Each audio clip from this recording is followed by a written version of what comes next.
Hello everyone, I am Brandon Lee Sears and I am living, breathing proof of how intervention and safeguarding can change the trajectory of someone's life and set a child's life on a course that it would not have otherwise been on.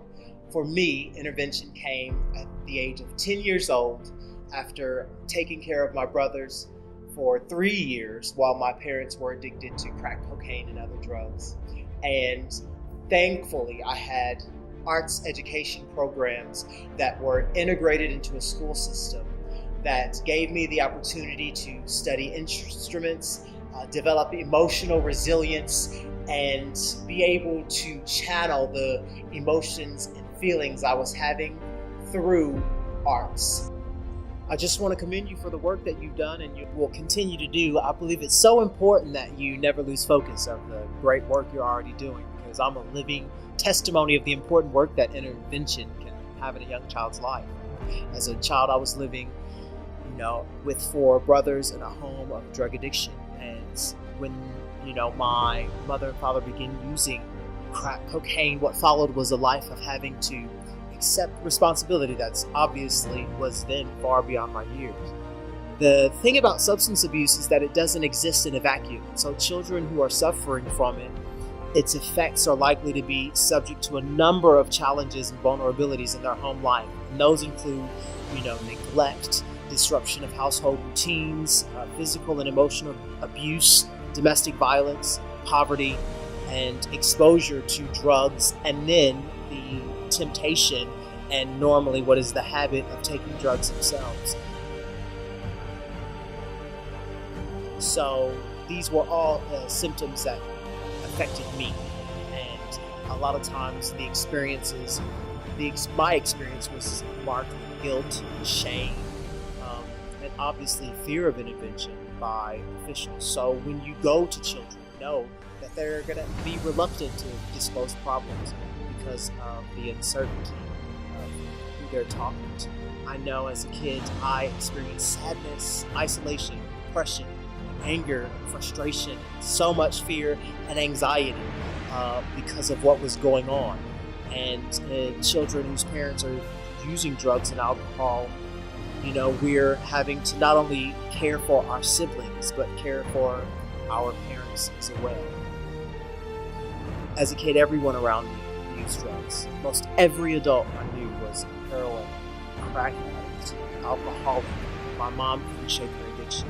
So I experienced extreme emotional deprivation as well as social isolation because I didn't know who it was safe to connect with. Finally, when I was 10, there was Child Protection Services intervention, and I'll never forget that day. It was blistering hot outside. My brothers were trying to cool off in a house that was without electricity, running water, and my mom gave me a tight hug, a few dollars to buy some food to eat. I think just to buy some water. I can't remember how much it was. And she told me the police were going to come pick us up. And that moment communicated to me the nature of addiction and its ability to destroy lives. That moment communicated to me the nature of addiction and its ability to destroy lives. I've lost more family members than I can care to count to the effects of drugs and alcohol. And it's become a regular occurrence for me to receive a Facebook message, text, or call that someone has died in my family due to substance abuse. My story is a story of redemption for any of you who may feel that some of the children you serve have no hope or ability to create a life of happiness and success. I'm here to let you know that you're wrong.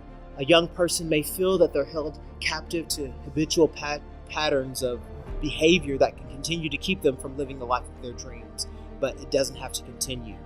And thankfully, we have people like you who are willing to step in and save someone's life. Schools provide some of the structure, the only structure, in the chaotic lives of children who are affected by substance abuse. So just by presenting organization, a safe place for food and to eat and to experience a voice, a choice, autonomy, belongingness, and connectedness to friends and classmates and to teachers who serve as patriarchs and matriarchs. You're doing your job to make sure that someone is experiencing some type of safety net, some type of affection, and something that's good in the child's life. My life's completely changed because I had mentors and teachers who were willing to help me get to looking honestly at my reality, and I knew that some things had to change. Went into foster care. I decided that if no one else thought so, I must believe in myself, that I had something more to live for than chasing a high. And so by using determination, self-belief, discipline, the love and help of so many angels in my life, I've transformed my experience in this world, and I'm grateful today that I'm alive. Intervention by you play a significant role in building resilience and self-esteem in your learners. I was a ward of the court until I became an adult, and luckily I had the fortunate opportunity to experience the benefits of federally funded breakfast and after-school clubs, careers advice, and extracurricular arts programs. These programs provided a sanctuary of relief from the stress that's so associated with growing up in a substance abuse environment. And the arts programs provided comfort in times of trauma, and this education served to be a stimulus for my academic growth and emotional confidence. Just lastly, scientifically, the study of arts and music in schools is helpful in promoting endorphins in the body, which are extremely helpful in stabilizing mood and reducing anxiety in children. So in turn, children are more clearly focused, able to learn, particularly with children who are raised in urban environments. My pre-professional career allowed me the opportunity to study classical techniques in music, theater, and dance at the Boston Conservatory as a professional entertainer, and awarded me the most wonderful opportunity to travel and perform around the world. I just want to, share my story with you all about the wonderful work that you do. I can remember walking around as a kid and not understanding what was going on around me, but having this deep sense of sadness. But I can remember hoping for something more and having dreams and knowing that there was something beyond the situation that I was in. And I think that's what I try and do now, is I try and instill in young people when I sense that there's something wrong or sense that they don't feel good about themselves or about their situation. I just want to give them some kind of hope, to let them know that things aren't always going to be this way, that things will change. So, although I was succeeding at school and responding to adversity in a way that was seen as successful to people around me, I realized that a lot of it was just a dysfunctional response to the traumatic experiences that I had in life, overcompensating, trying to be absolutely perfect, and other things like this. So, in school, when I was studying the arts, I still suffered from self-limiting beliefs and thought patterns that really weighed on me. So I would reach a modicum of, I would reach a certain level of success in my professional career, but I would always either burn out or ruin the experience or crash. And I didn't know why I kept repeating this cycle. It was perpetuating itself. I'd reach a certain level of success that I'd crash and burn. And till I stumbled upon some amazing books by a guy named Jack Canfield called The Success Principles. Stephen Covey's 7 Habits of Highly Effective People, I met some amazing people who just simply said things to me like, do you know that you're in control of your thoughts? Do you know that I can't make you feel a certain way unless you believe that you feel that way? Do you know that every emotion that you have, you can control? And it's only because of the thought that you have about a situation that causes that emotion. All these different things cause me to think. And so I happened upon some amazing books that let me know that I needed to change my mindset. After I started to read these books and practice things like visualization, meditation, mindfulness, becoming aware of the way that I was feeling and the way that I was talking and how I was thinking,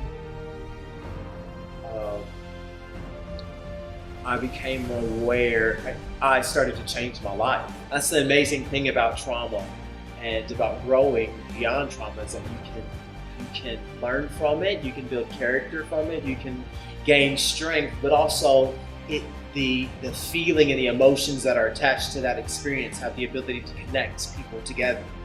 And so I think what happens sometimes whenever I'm communicating with young people is that you sense that bond. I don't know, I think I see myself in so many young people because I still remember and I allow myself to be vulnerable to connect with their pain and suffering. We can teach positive strengths. We can talk to young people and we can be open and honest about our own experience with them and allow ourselves to be vulnerable, come down off of our authoritative platform, so to speak, and connect with them in a way that allows them to open up to us.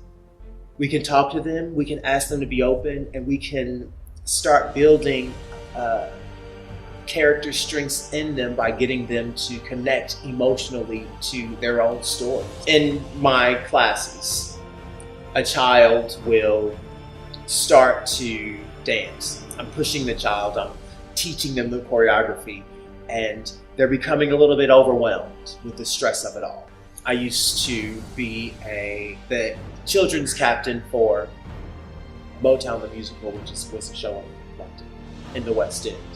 And so the ability that these young kids have to sing and to act and to dance on a stage in front of thousands of people is quite a responsibility, especially for someone who's between 8 years old and 11 years old. So in my rehearsals with them and when I'm teaching them, it's not my job to coddle them at that time. I'm just saying, creating an environment that's similar to one that they're going to have to face. When they experience the stress that's associated with that environment, that is our opportunity, especially in those times, as well as other times, to find out how we can use that experience to create or to build resilience. The ability for them to face adversity and move beyond it. We all have the ability to achieve, and that's not dependent upon the talent that we have or these fixed gifts and abilities that are given to us, but the amount of work that we put into a situation, the amount of effort that we give. We can take that and we can put it into lesson plans. The ability to meet adversity, and to have self-talk strategies that say, okay, I know that I'm having this thought, but maybe this thought is only that. This thought isn't me. So self-talk strategies that say, what am I thinking? Let's choose not to think this horrible thing about myself. Let's choose not to think that I'm a failure. Let's choose not to think that I suck. Let's choose not to think that everyone hates me. And let's just try and take that thought and contest it or dispute it or battle it. And I think that sometimes we treat children as children and we forget that they have these abilities to, you can use goal setting, you can use visualization, you can use self-talk strategies, and you can use mindfulness and meditation to teach young people how to respond to life situations, so that if I'm feeling at home like I'm less than or worthless because I've been sexually or physically abused. Imagine the power that we have if we start to teach that young person to combat and dispute those feelings and those thoughts right then and there. I think it starts with inspiration. It starts with hope. It starts with these amazing angels that stepped into my life and showed me that there was something other than what I was experiencing. And by seeing that by seeing that gap, by seeing something else, and by being touched by experiences that were not my own, it gave me hope. And it gave me a sense of knowing that there might be something else out there that wasn't the situation that I was experiencing. We all have the ability to take control of our mindsets and use our mind to overcome any situation or circumstance that we're in. And I think that we can teach this to young people. I am an actor, singer, and dancer, and I am also a teacher.